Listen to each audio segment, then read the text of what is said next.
প্রিয় দর্শক, আজ আমি আপনাদের নিয়ে যাব 250 বছরের পুরনো ইতিহাসের এক গল্পের জগতে।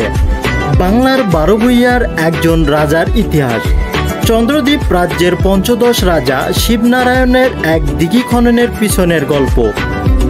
1870 চন্দ্রদ্বীপ রাজ্যের রাজধানী ছিল মাধবপাশা। বর্তমানের বরিশাল বিভাগের বিমানবন্দরই এই মাধবপাশায় অবস্থিত।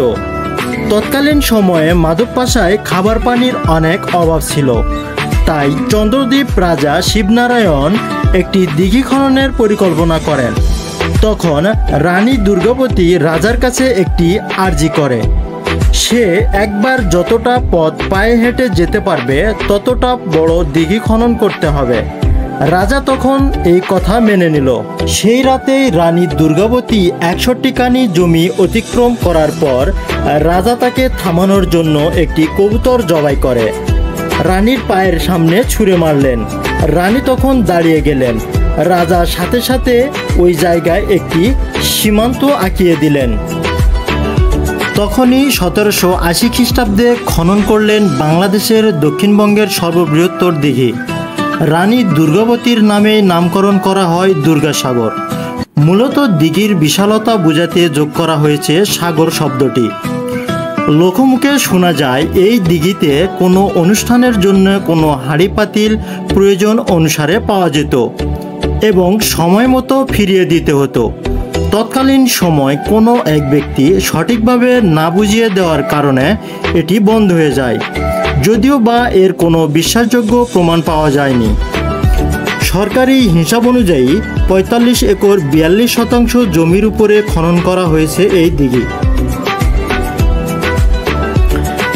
স্বাগতম সবাইকে। আজ আমরা ঘুরে দেখব বরিশালের অন্যতম দর্শনীয় স্থান দুর্গাসাগর দিঘি। প্রকৃতির অপরূপ সৌন্দর্য আর ইতিহাসের গাথায় ভরপুর এই দিঘি আজও পর্যটকের কাছে এক অনন্য আকর্ষণ। দুর্গাসাগর দিঘি বরিশাল শহর থেকে প্রায় 11 কিলোমিটার দূরে মাধবপাশা গ্রামে অবস্থিত। প্রায় 24 একর জায়গা জুড়ে এই দিঘিটি বিস্তৃত। দিঘির মাঝখানে একটি ছোট দ্বীপ রয়েছে যেখানে পাখিরা আশ্রয় নেয়। বিশেষ করে শীতকালে নানা প্রজাতির অতিথি পাখি ভিড় জমায়। দিঘির চারপাশের সবুজ গাছপালা বাতাসে এক ধরনের শান্ত মায়াময় অনুভূতি। সকালে কিংবা বিকেলে যে সময়ে আসো, সূর্যের আলো জলে প্রতিফলিত হয়ে এক অপূরূপ দৃশ্য তৈরি করে। স্থানীয়রা এখানে প্রায় পিকনিক ও ঘুরতে আসে। বরিশালে যারা ঘুরতে যান তারা এই দিঘি না দেখে ফেরেন না। এখানে রয়েছে বোটিং সুবিধা, পাশাপাশি রয়েছে দুর্গাসাগর পর্যটন কেন্দ্র ও ছোট রেস্ট হাউস। পরিবার বা বন্ধুবান্ধব নিয়ে কাটাতে পারো এক প্রশান্ত বিকেল।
দুর্গাসাগর দিঘি শুধু একটি জলধারা নয়, এটি বরিশালের ইতিহাস, সংস্কৃতি ও প্রাকৃতিক সৌন্দর্যের প্রতীক।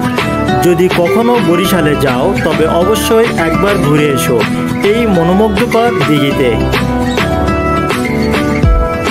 ভিডিওটি ভালো লেগে থাকলে লাইক, কমেন্ট আর সাবস্ক্রাইব করতে ভুলবেন না, কেননা আপনাদের একটি লাইক, কমেন্ট এবং সাবস্ক্রাইব আমাদের পরবর্তী ভিডিও বানাতে অনুপ্রাণিত করে।